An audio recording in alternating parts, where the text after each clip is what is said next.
Ladies and gentlemen, welcome back to the Crypto News Podcast. We are buzzing as always. Your host here, Matt Zahab, still coming in hot from beautiful Mexico. And my guest today is one of the crypto OGs, and boy, oh boy, is he built some stuff, and he is working on a new project right now. Today, we have Ahmad Shadid on the show today, CEO and founder of O.xyz, an ecosystem with a mission to build the world's first sovereign super intelligence. As he himself put it, AI must be a tool for the people, not a weapon for profit. O.xyz is a complex ecosystem starting with its core. You have the O.Super Intelligence, you have the O.REASEARCH, O.INFRA, O.CHARITY, O.CAPITAL, O.CHAIN, you name it, they got it. Previously, before O.xyz, Shadid was the CEO of IO.net, where we just had Gaurav on the show. That was a great episode as well. He led the company to $4.5 billion valuation in under a year. Wowza. And also propelled IO.net to secure 2 million seed round with a 10 million fully diluted valuation in June 2023, followed by a 40 million Series A and a 1 billion FDV in March 2024. Super pumped to get into this, Shadid. Welcome to the show, my friend. That is a sick background you have, and I believe you are in one of the sickest cities in the world, and that is Qatar. Yeah, that's true. I will, first of all, thank you for the introduction. Very happy to be here, and of course, Qatar is amazing right now. Since the World Cup 2022, they have kind of like rebuilt the whole country. So just imagine downtown Dubai, most advanced, infrastructure, just with 90% less people, and built in 2022 and not 29, right? 2009. So it's very fresh, very new, amazing, and I just loved it. And what's so funny is the tower I live in is literally called Ocean. So because it's the same name. And it was a coincidence too. So Ocean is O for our product, like basically. So it was a coincidence, but it's very nice. Yeah, happy to start. Let's do it. That's awesome, man. I mean, just a couple more questions on Qatar. I've never been. I'd love to go. I mean, I have Middle Eastern roots. I'm from Lebanon.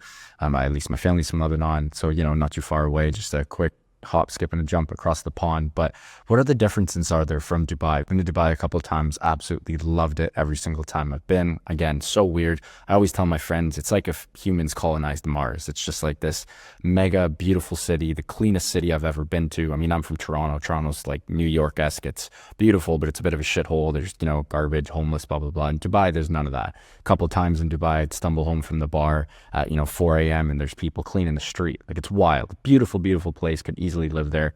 What are some of the differences between Qatar and Dubai? Well, big differences, man. I mean, first of all, if you look at two countries like between Qatar and Emirates, right? It's one is usually on one side of either west or east, right, of the world, China or US. Yeah. And one that is Switzerland. It's in the between. It's unbiased. It's not to any of the sides. It's just here to be a safe zone for everyone.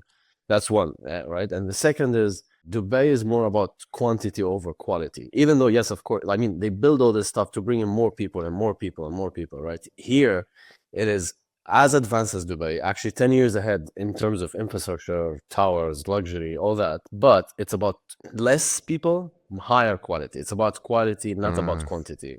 So you would literally go to the largest mall in Doha and the capital here.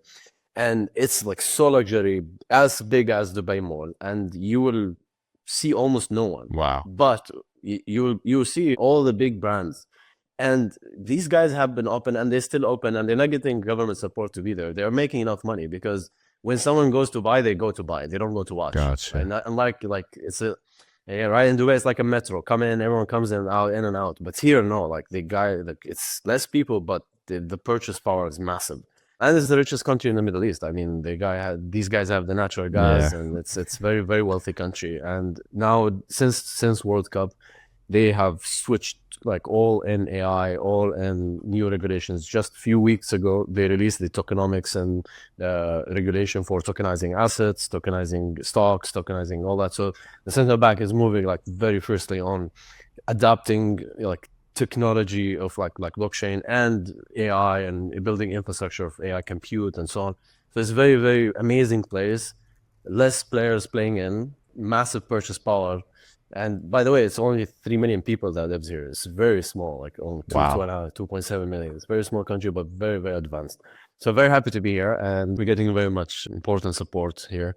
And And that's why I like it. I don't know. Yeah, we're building an AI ecosystem here specifically to be the hub in the Middle East for AI. That's amazing, man. Speaking of AI, you and I talked about this a little bit before we went live here. DeepSeek.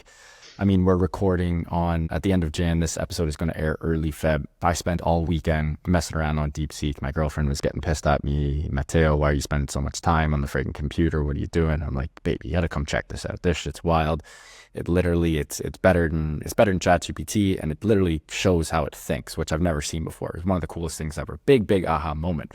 How wild is DeepSeek? Like, are you in on this? That they really built this without all the NVIDIA, GPUs and the H100s and everything? Is there a little fugazi? Give me you're an AI guy. I am not. I'm just one of those guys who messes around on the sidelines here. But what's your TLDR? What's your 2 cents? Hands in the cookie jar. Thoughts on DeepSeek? Well, to be honest, DeepSeek, I loved whatever is happening right now. I really love it, because it kind of uncovers, real skin of multiple things, and at the same time also shows, like, these moments really show important. I have witnessed something very important in the crypto industry in the last, like, 2 days, 24 hours, 48 hours, which I will comment on at the end just of this section. But, just starting with the question. So, I do actually think it's possible to do it with $5 to $6 million because they are very smart. They didn't release the data they trained it on, right? So and a lot have hypothesized that it's been trained on responses from ChatGPT model, responses from O model, responses from that, which is okay. I mean, you can do that, but so it's kind of like trained on a very high quality data that is generated of that. Like, it's kind of built on top of using that the best reasoning logics, the best data, kind of like the responses itself give like really nice.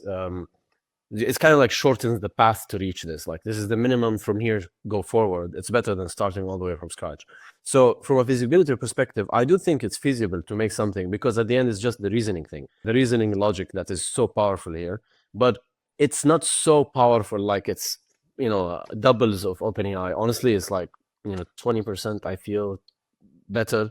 Its inference speed is not that good. I mean, it's normal. You don't feel like our Ocean product still 20x faster than DeepSeek, which we are launching end of February. It's of course 20x faster than ChatGPT. So I didn't feel any speed change. But the thing is, the infrastructure they run it on is cheaper than whatever OpenAI is paying $700,000 a day for compute.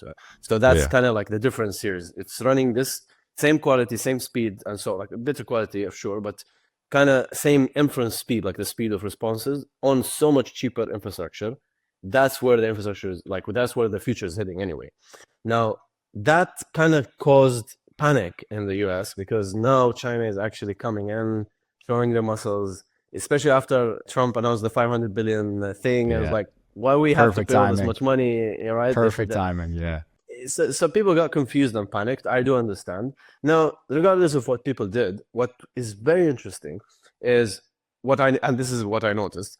If you look at the AI sector in the stock market, and like NVIDIA and all the AI stocks, and then you look at the AI coins, agent coins in Solana, right? And some of them that are not even on centralized exchanges. They are so correlated to the AI stocks. Why? I made a comment. I'm a journalist, requested commented on this, and I think the amazing observation here is this correlation can only happen at such like very small time frame. Like, in 10 milliseconds it drops in the stock market. In the same seconds, everything drops there in the crypto market. It's the same AI sector coins. What that means is there are traditional hedge funds that are running quant funds, right? They're running quant strategies that are risk hedging and trading both the stocks and crypto, and specifically the AI coins in Solana.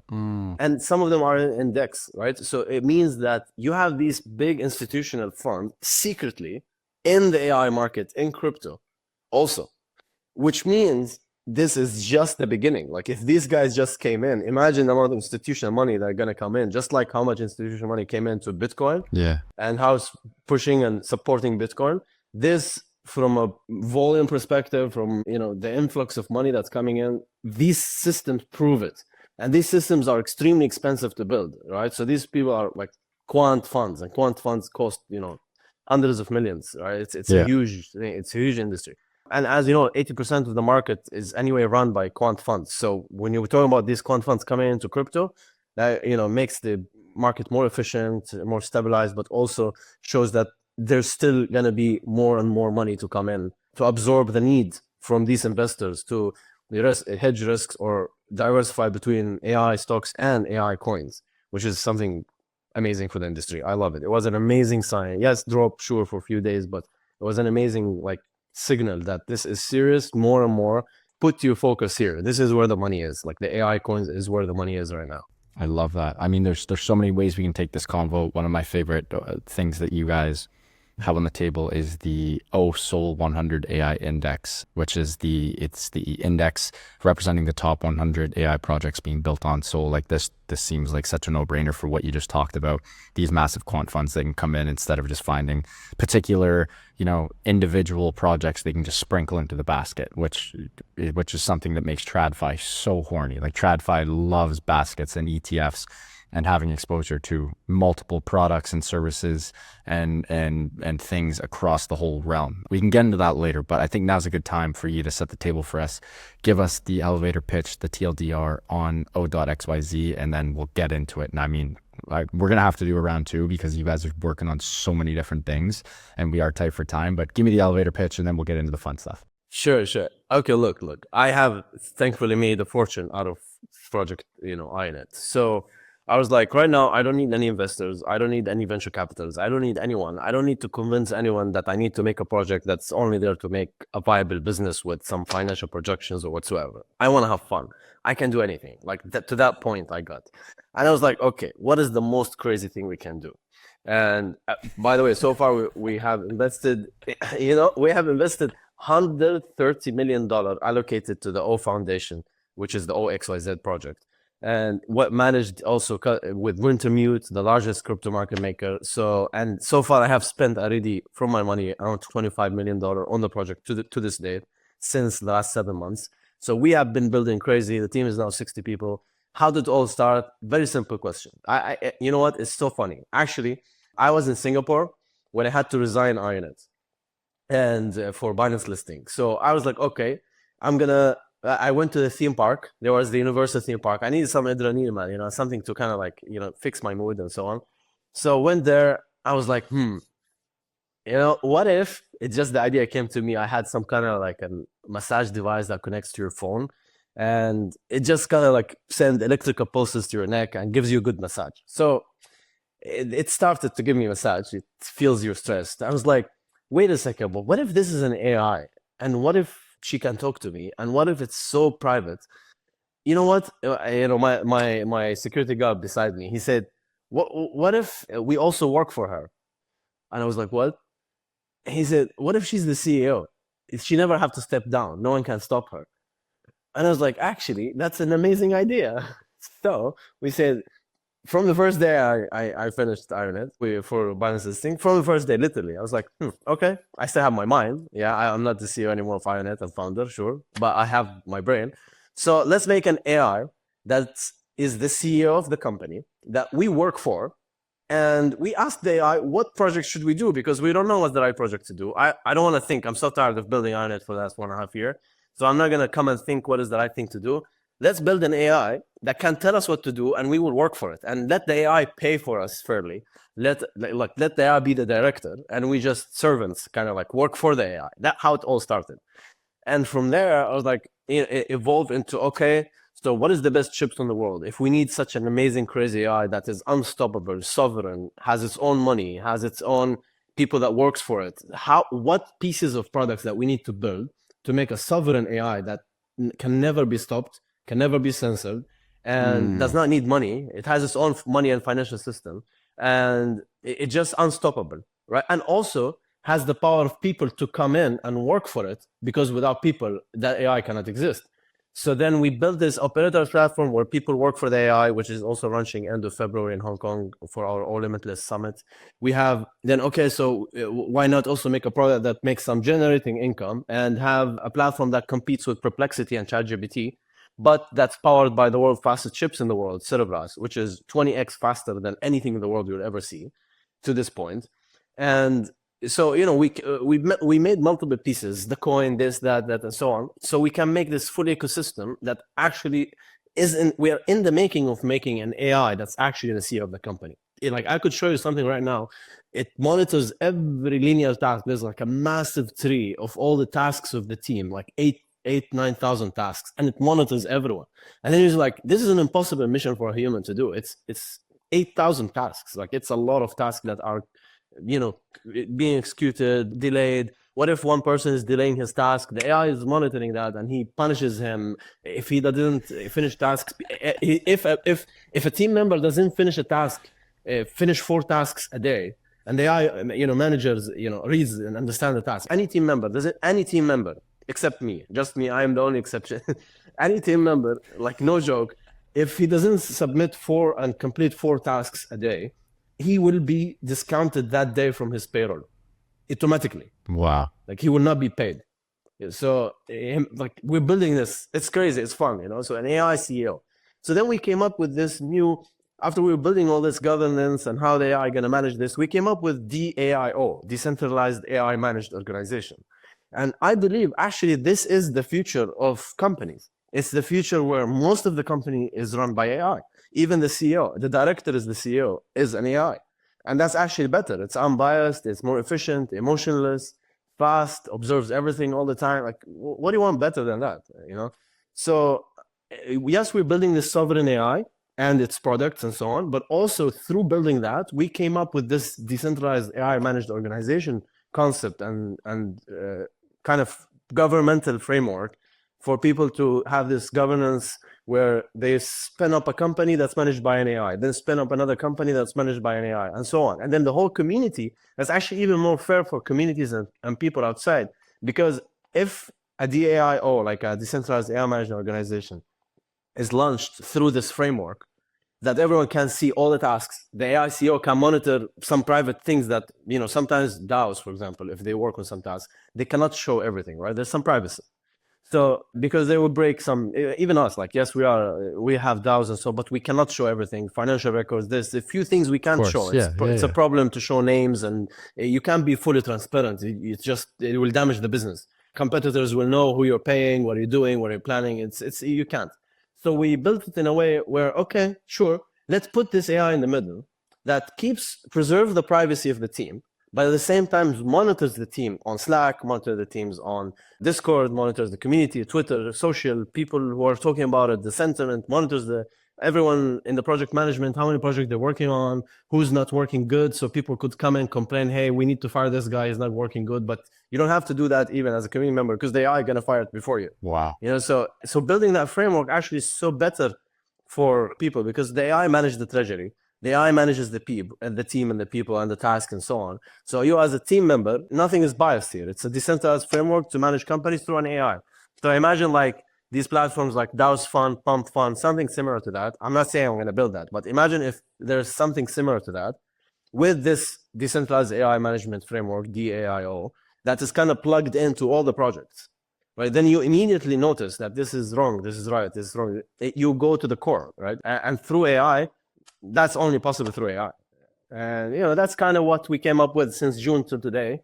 It's been 6 months and 8 months. So in our 8th month, which is 22nd of February, we will be releasing our first batch of products at Hong Kong Limitless Summit and Ritz-Carlton Hotel. It's kind of like, it's been very fast, very crazy. But anyway, as usual, just building. I don't stop, man. I couldn't stop, not even one day. Shadid, that is wild. All right, we gotta take a quick break. My head's spinning here, and I'm already pissed that we only have a certain amount of time. We're gonna have to have you on for round 2 pretty darn soon as well. But huge shout out to Prime XBT, longtime friends and longtime sponsors of the Crypto News podcast. We love these guys, as they offer a robust trading system for beginners and professional traders. It doesn't matter if you're a rookie or a vet. You can easily design and customize your layouts and widgets to best fit your trading style. Prime XBT is also running an exclusive promo for listeners of the Crypto News podcast. Use the promo code CryptoNews50. That is CryptoNews50, all one word, to receive 50% of your deposit credited to your trading account. Again, that is CryptoNews50, all one word, to receive 50% of your deposit credited to your trading account. And now back to the show with Shadid. Mate, that was, again, I believe you're episode number 411 on the Crypto News Pod. That was probably the most mind blowing thing I've ever heard. And again, I've been doing this for 5 years now. So pardon my French, but that was pretty fucked up in the best way possible. Again, so many ways to take this here. I want to go back to how you guys created this thing. Like, obviously, this vision is pretty bananas because I haven't heard of another company who is literally taking a super intelligent, sovereign, super AI and giving it the power to run the whole company. I'm sure you hired some absolutely world-class, brilliant, genius people, men and women to run this thing. But how the hell did you guys create this super AI? Like, where did we even start? And I know this question could be a 10-minute answer, but if you could distill it as short as possible for me and just give me the how the hell did you guys create this? Create what is which piece of it? That's the question. That's what I mean. Like, maybe just one piece in particular. Like, Okay, like so I don't even know where to start. yeah, You know? I think it's not about really how. It's first you decide what to create. Right? How you will find, like, it's you will always find the how. That's I guess for sure. It's just sometimes the idea itself makes you as a person afraid to even pursue it. You know, like when I first tell people like I want an AI to be the CEO, the first thing they come back to me is like, what if, right? So sure, what if we solve each one of them? Yeah. But just thinking like it's a crazy idea, I know, right? But of course, maybe it's not easy for everyone because you have $100 million you could fund in a project. It's different. I know that, right? You're afraid it is wrong. People would like it, you don't like it. But here you unlock the human creativity. Like I unlocked it. I don't have a pressure that there's some VC wants expect or Yeah. someone have an expectation from me. I have no expectation to anyone, to myself, nothing. I don't care, right? And I'm not looking for someone to accept this idea. I like it, and I think it's very efficient to actually, with all this amazing AI, why not just actually, if you want to build a product, don't decide the product. Just decide I want to use the AI to be my mentor to build whatever is the right thing to build. That also fits my character. And then I use the AI as a teacher. Hey, should I do this or do this? And the whole trip, like since I started this till today, we're using the AI the whole time. And anyway, when we built IONET, we've been using the AIs the whole time. Like AI is kind of like our mentor right now. So it's just the way you look at it. Like, I'm not crazy enough to actually it's a decision. Decide this is the CEO, and don't worry about anything. It's a crazy market. It's a crazy idea. It's an amazing trend. So definitely, I want to be part of this trend. And this concept was before GOAT, before any of this AI thing, right? We decided to make an AI generated coin, AI generated financial system, AI CEO. That was all like since June, but we were building. Right? We were not showing. We were just like focused in building, hiring, bringing in the best people on board.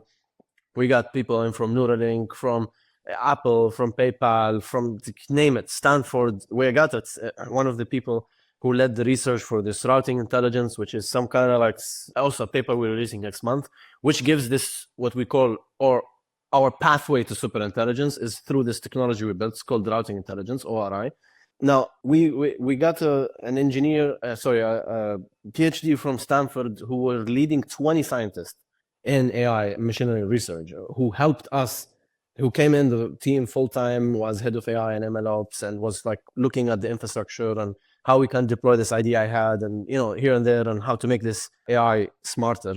And because we decided at first, before we say we want to build an unbiased model that is like water to everyone in the world. It's not biased to like Democrat, Republican, China, US, no one. It's just an information. It says truth information terminal, I would say.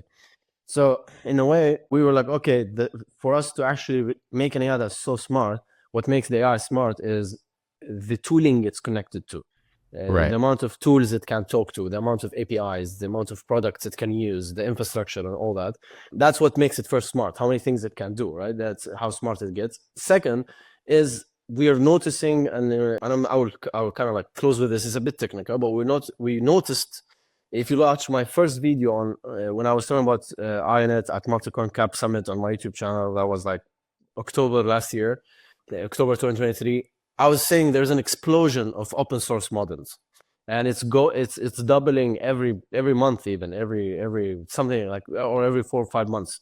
So now there's more than 2 million open source models in Hugging Face, or 1.8 million in Hugging Face. And when I started IONET, it was 200,000. Now it's 2 million. So it's already went 10x in the last year, a year and a half. So there's so many models. So the question is, as someone building a product or want to build any idea, which model to use? There's so many models. And it's going to be from 5 years from now, it's going to be even more. So it's like if it keeps growing at this rate, it's crazy. The amount of choices are now massive. Now that means that there's a problem. How can we select the right model for the right product? But me as a human, I cannot test each one of the models. And I cannot, it's so hard to even run one model. It will take you like 40 minutes to download it and run it and configure it to get it running. So imagine hundreds of thousands. So then we were like, okay, so our routing intelligence concept, which makes our AI so smart, is it will look at 100,000 model in Hugging Face, the top 100,000 model, and it will know exactly which one is the smartest one to use to answer your question best. It could be a specialized quantum physics model. It could be a specialized mathematics model, specialized chemistry, whatever.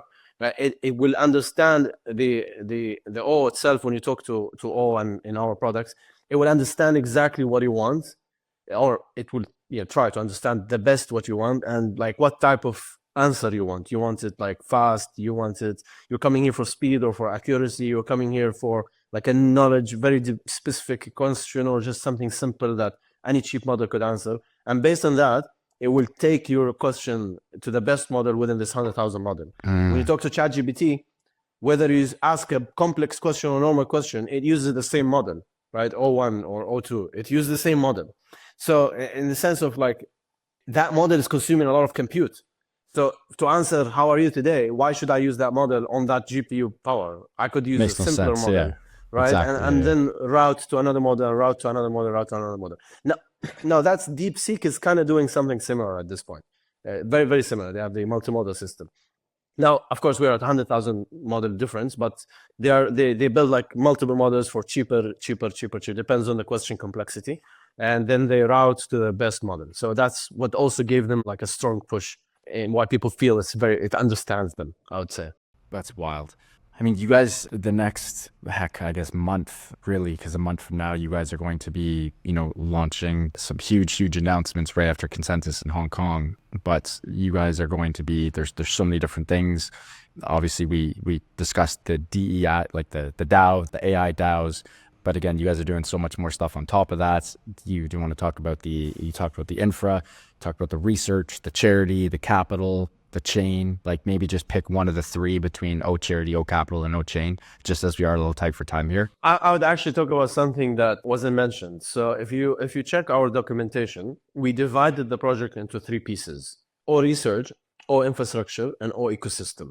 Now, all the things you mentioned are the O.ECOSYSTEM, right, which includes the O.SOL, the O.CHAIN, the O.CAPITAL. This is all like a foundation, DAO voting, OCO, Ocean, operators, where people can work for the AI. All these are ecosystem products.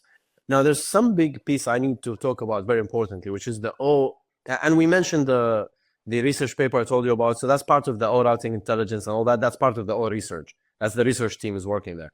Now, the O infrastructure is something really important here. So what we're doing right now is we're prepping ourselves for three things: what we call O-Atlas, O-Orbit, and O-Pacific. Now, that's the craziest thing you'll hear. Now, O-Atlas is a data center that's going to be powered by the world's fastest chips, which is the chips we have Ocean platform running on that's going to be released next month. That's going to be a massive data center, more than 8 exaflop compute power, something really crazy. Like it's the total power of INET GPUs in one data center, like the whole network of INET. Jesus. Then you have the O-Orbit, which is basically, since we said we want to build a sovereign super intelligence, where is a better place for an AI to be than space? So we're actually partnering up with a company, which we're announcing very soon, hopefully by 22nd February, where we are going to actually send the AI to space. So it can keep the biometric data, can be a backup, a vault, basically, we call it the Orbit Space Vault, where it will actually save the last version of the AI, and it will have a connection where like it keeps updating itself and so on. So that sending all to space is just like one of multiple space projects we envision in the next 5-6 years. Now that's just one. Now then you have the craziest one, because we want a sovereign, right? No one can censor it, no one can stop it, shut down resistance and so on, right? And then it also, The satellite also have the O.CHAIN node and so on. But now let's go to the O-Pacific. So the O-Pacific is the craziest thing. And that's why I'm in Qatar too. Like that's a big reason why I'm here. They have a lot of cargo ships because they take oil from the ocean and so on, and the gas story and so on. So they have a lot of cargo ships and good connections here. So we are actually putting the AI, the main core of the AI, in a cargo ship that it will be run in international waters. So it's nowhere, right? It's decentralized. It's not. It's exactly. Yeah. So that's the project we're working on. Of course, all release dates for 3 of the projects is not yet announced or defined. We're working on it, but that's coming. Like that's kind of like one after the other, like step by step. We're building these blocks. And kids, sorry, O-Atlas, O-Pacific. I'm missing one. What's the other one? O-Atlas, O-Pacific for the ocean, and Orbit. O-Orbit. Gotcha. That is wild, man. Look, again, I wish we had more time here, dude. We're going to have you on for round 2. Is there anything you can tell us over the next, mind you, this episode's going to air in early Feb, anything over the next couple of weeks, months that's going to pop off, any big releases, product updates? And keep in mind that we got to have you on non-negotiable, early March after you guys make all those next releases so we can get you on for round 2. But until then, anything else popping off? No, so I think the team is fully focused onto building the products for the 22nd of February release in Hong Kong. Gotcha. So I'm like our all focus is just like from a business perspective, all our partners pipeline for the OSL 100 AI projects. We're building the OSL 100, the whole product, and building the index, bringing in the projects, building partnerships with their communities and so on. So that's all in the pipeline for the business team, I'd say, and mainly building the products that we have to release on 22nd of February. So until 22nd of February, we kind of like, we're going to be low key, hopefully. I think sometimes I get excited on Twitter, but I think we'll not release new things. Yeah. I love it. Shadid, what an episode, man. This was one of the more wild ones we've ever had on the Crypto News Pod. Super grateful to have you on. Can't wait to have you on for round 2. Where can our listeners find you and, of course, O.xyz online and on socials? Well, O.xyz, you just said it. That's the domain name, one letter, .xyz, and you will find all our socials there. And for me, you can find me on Twitter, Shadid, SHADID_IO, and easy. Welcome there. Folks, what an episode with Shadid, founder and sort of CEO. We'll call him the human CEO of Interim. Gotcha. Interim CEO of O.xyz until the AI takes over and he is no longer the full CEO. What a friggin' episode, folks. This was one of the most wild ones we've had. We discussed building the world's first sovereign super AI, decentralized AI managed organizations, the future of crypto and AI, quant funds, dabbling in the space infrastructure, sending AI data to space, living in Qatar, some deep sea stuff. Folks, what an epi. Huge shout out to Shadid and the team for making this happen. If you guys enjoyed this one, and I hope you did, please do subscribe. It would mean the world to my team and I. Speaking of the team, love you guys. Thank you for your help as always. Could not be here without you. And back to the listeners, keep on growing those bags and keep on staying healthy, wealthy, and happy. Appreciate you guys for tuning in, and we'll see you on the next one. Ciao.